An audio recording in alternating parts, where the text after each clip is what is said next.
But a minute's silence has just been held. Let's listen into what he's saying. We have to stand together, united and determined in our communities, as the people of Manchester did less than 2 weeks ago. We all express our love and solidarity to the families and friends of those who have died and of those who have been so grievously injured.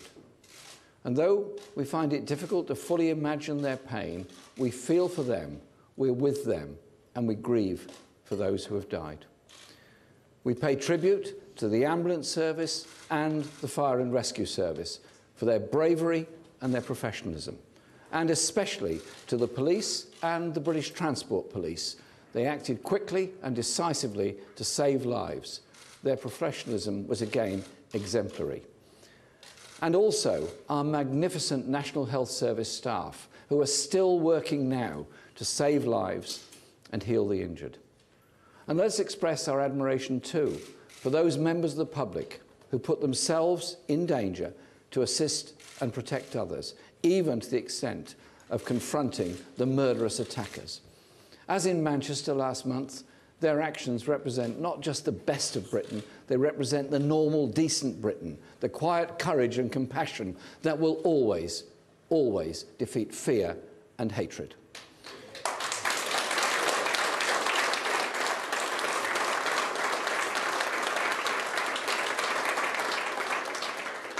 Those who wish to harm our people, divide our communities, and attack our democracy will not succeed.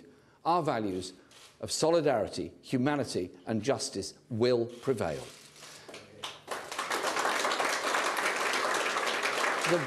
The violence and brutality of last night's attack, the targeting of innocent people going about their ordinary business, is a depravity familiar from similar attacks in Manchester, across Europe, the Middle East and beyond. That is why we're ready to consider whatever proposals may be brought forward by the police and security services more effectively to deal with the terrorist threat. If Labour is elected, I will commission a report from the security services on Friday on the changing nature of the terrorist threat. Our priority must be public safety, and I will take whatever action is necessary and effective to protect the security of our people and our country. That includes full authority for the police to use whatever force is necessary to protect and save life, as they did last night, as they did in Westminster in March. You cannot protect the public on the cheap. The police and security services must get the resources they need, not 20,000 police cuts. Theresa May was warned by the Police Federation, but she accused them of crying wolf. As Labour has set out in our manifesto, we will recruit another 10,000 new police officers, including more armed police, who need to be properly rewarded, as well as 1,000 more security service staff to support our communities and help keep us safe. But it is the timing of yesterday's attack that we must also address today. The aim of the terrorists is plainly to derail our democracy and disrupt or even halt this election. The general election is, of course, about the democratic choice between Labour and Conservative parties and our very different visions and plans for the future of our country. But it's also now about something even bigger. It's about the struggle between terrorism and democracy itself. The mass murderers who brought terror to our streets in London and Manchester want our election halted. They want our democracy halted. They want their violence to overwhelm our right to vote in a fair and peaceful election, to go about our lives freely.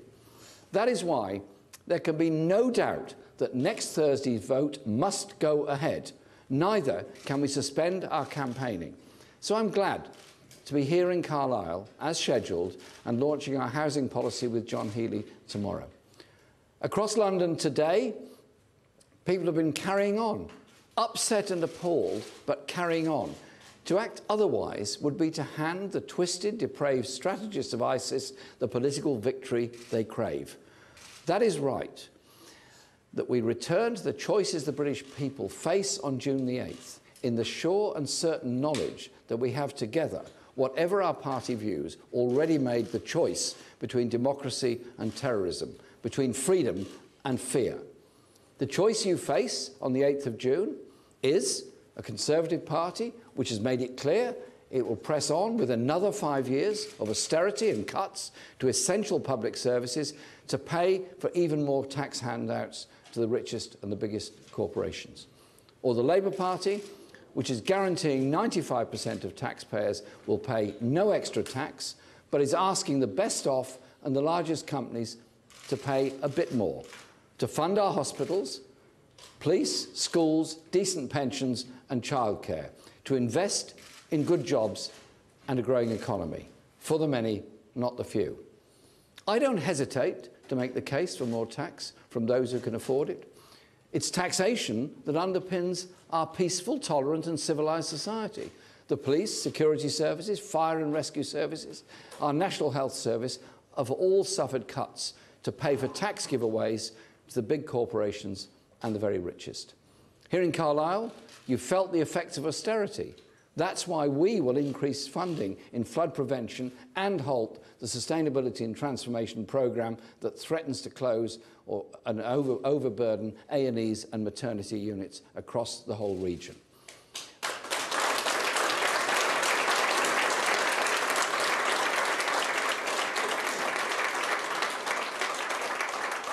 We are the 5th richest country in the world. It doesn't have to be like this. That's why the Labour Party will end austerity and lift the public sector pay cap. Our nurses, firefighters, police, doctors and paramedics deserve a pay rise. They cannot get warm words for their heroism. They deserve our respect every day.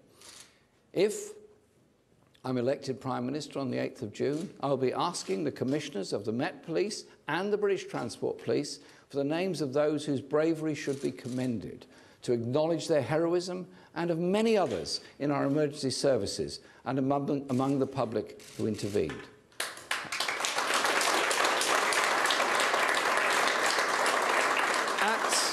At this time, it is more important than ever that we stay united in our communities. It is the strength of our communities that gets us through these awful times. As London Mayor Sadiq Khan recognised, but which the current occupant of the White House has neither the grace nor the sense to grasp today, whether we are Muslim or Christian, black or white, male or female, gay or straight, we are united by our values, by a determination for a better world, and that we can build a better society. Our democratic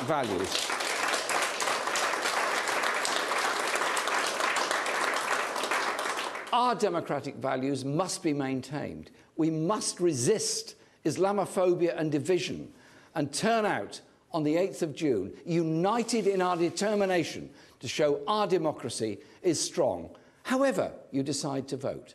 And yes, we do need to have some difficult conversations, starting with Saudi Arabia and other Gulf states who have funded and fuelled extremist ideology. It's no good Theresa May suppressing a report into the foreign funding of extremist groups. We have to get serious about cutting off their funding to these terror networks, including ISIS here and in the Middle East.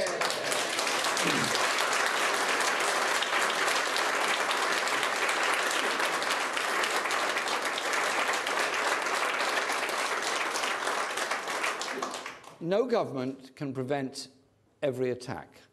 Sometimes the most depraved and determined will get through. But the responsibility of government is to do everything we can to minimise the risk. Labour has spent this campaign setting out our detailed plans and costed policies for a fairer and better Britain. On the 8th of June, we have a real chance to invest and to build a country that reflects the best of us. And that's what we saw on the streets of London last night and today, and in Manchester last week and the week before. A country that is truly, absolutely truly, for the many, not the few. Thank you very much.